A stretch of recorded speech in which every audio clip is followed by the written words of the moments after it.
You clicked on this video. I'm assuming you know what Deadlock is. But what makes Deadlock so damn addicting? Personally, I think it's the team play.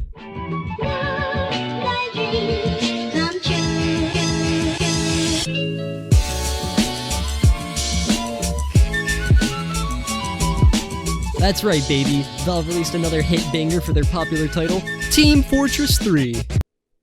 Oh wait, that's not it? Deadlock! The newest hero shooter on the street. I wonder where I've heard that before. But is it even a hero shooter? I mean, it plays like one. You got your abilities, your weapons, your items. Okay, no need to beat around the bush. It's already dead. Deadlock is a MOBA, surprise surprise. Which means yes, there's going to be downtime, there's going to be towers, there's going to be farming, and there's going to be lanes. Okay, put your pitchforks down because it's not as bad as it seems. We've all made our fair share of mistakes, but trust me when I tell you this won't be one of them. Let me put a pin in this for a minute. What puts the team in a team-based shooter? The separation of allies and enemies? The objective? Your overall performance as a group? Wrong! The answer is nothing!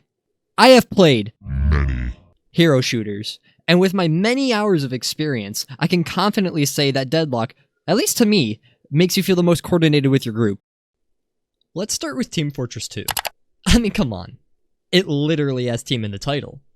And, well, yeah, both teams are actively trying to kill each other. The battlefield is more made up of these tiny little skirmishes between a few players from each side, which doesn't really promote much teamwork.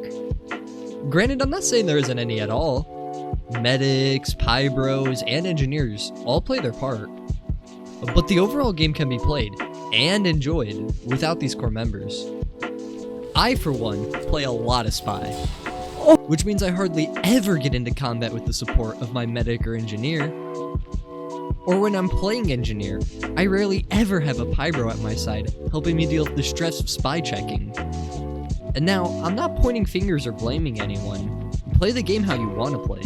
The point is, for a game calling itself a team-based shooter, you rarely ever act like a team. Well, besides towards the end.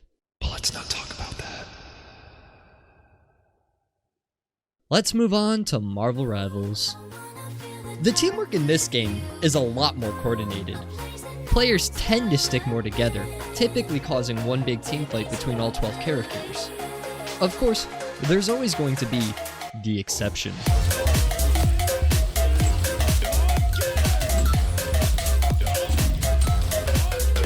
Again?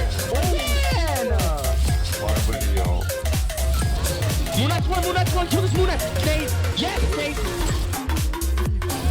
Go ahead! Oh my god! Yes! Yes, get them. Again.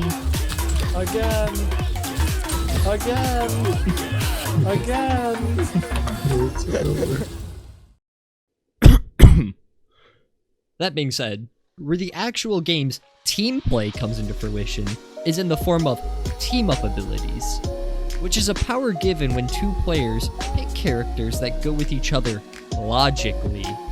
These abilities can turn the tides of the game, making one team having a significant advantage over the other. However, unlike shown in the trailers, there isn't actually any teamwork in any of these abilities. It's just picking characters that work together, then pushing the win button, which is kind of lame.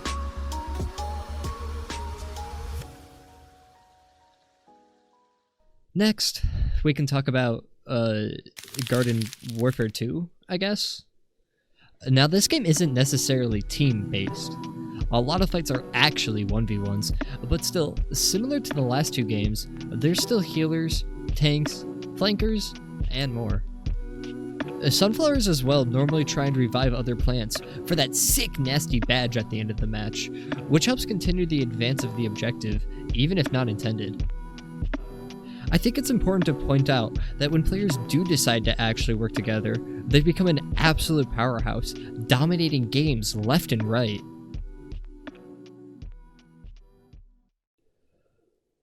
Look, I understand if you disagree.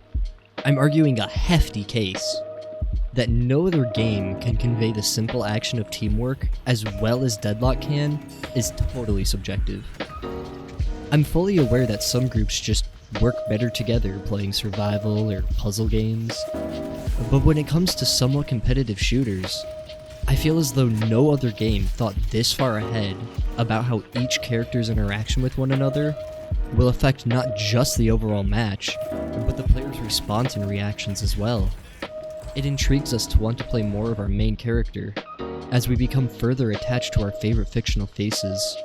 I mean, Valve has already shown us in the past that they are more than capable of making funny, relatable, and badass characters. And yeah, I guess you could argue that in Deadlock, each lane is just a tiny little brawl between 4 players, and that much teamwork doesn't come into account until further in the match. But I'd say the coordination between each player takes enough concentration and knowledge in of itself that it determines who actually wins the lane. Because Deadlock, similar to most of Valve's other games, is balanced around both sides, meaning you should have a good fighting chance every match. Try more like 50% of matches. But if you're not cautious, your opponents might pull something like this. I'm gonna try to be silly. You got ult? Yep. Hey guys.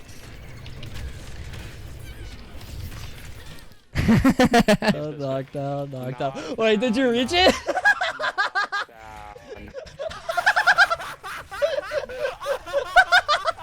Wait, I've got her. Yeah, he's Yeah, they're so overextended. I have to save my turn. Oh my god, oh, Mina's here. Oh, that's big. It's like 3 items later. It's up Core to you, build. Here's 3 of them. They really want me. They do. Oh my god, they were on my ass.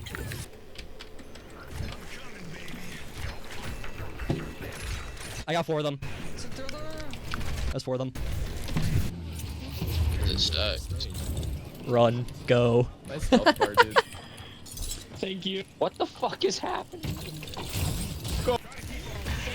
Come back. Get out of there.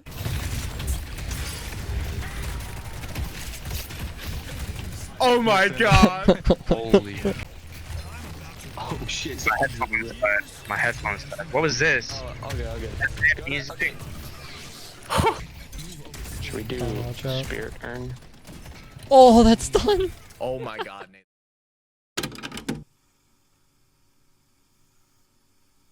God, I love doing literally 0 fucking damage. Could you watch me while I don't get how you guys like. I get Calvin heals a fuck ton, but like if you do no damage, you give a fuck. You have to rely on other fucking people, and that is the dumbest fucking way to have to play a game. Well, it is a team game, so. And like most team games, teamwork wins matches. Sometimes what determines the difference between a victory and a defeat is that last second Uber push with your team. I'm not trying to undermine the teamwork in other titles. I can appreciate whenever a good support is the glue keeping their team stuck together. But my point is, with Deadlock being a chimera of many different conflicting ideas, the learning curve for figuring out which characters have good synergy with others can be quite steep. And learning what role you play in every skirmish determines the outcome of every fight. It's not as cut and dry as chasing after your teammates' fallen bodies to pick them back up again, or right-clicking on whatever character looks beefy enough to do some damage. You need to put some more thought into how you and your lane partner's teamwork will put you in the best possible position for winning. Oh Nice job! Deadlock has a plethora of characters to pick from, so finding the one that's for you is merely a matter of matches. Sure, some are going to be better, some are going to be easier, and some are going to be the current meta. But aren't most video games structured like that? And don't we find a workaround anyway? Listen, this game is always changing. Its ups and downs constantly morphing, and I'm sure in the next update, there will be a completely new problem character with an equally broken meta alongside it. But for now, take advantage of the fact that the game is still new, and that we're still in development. New uncounterable gameplay is being found all the time, and a lot of my friends agree that's what makes the game so fun. That every character can be super strong if you just know how to play your cards right. If you like my rant, please let me know down below. It would motivate me to do more, I guess. Also, if you'd subscribe, that'd be great. If not, that's okay. I'm sure I'll earn your sub some other day.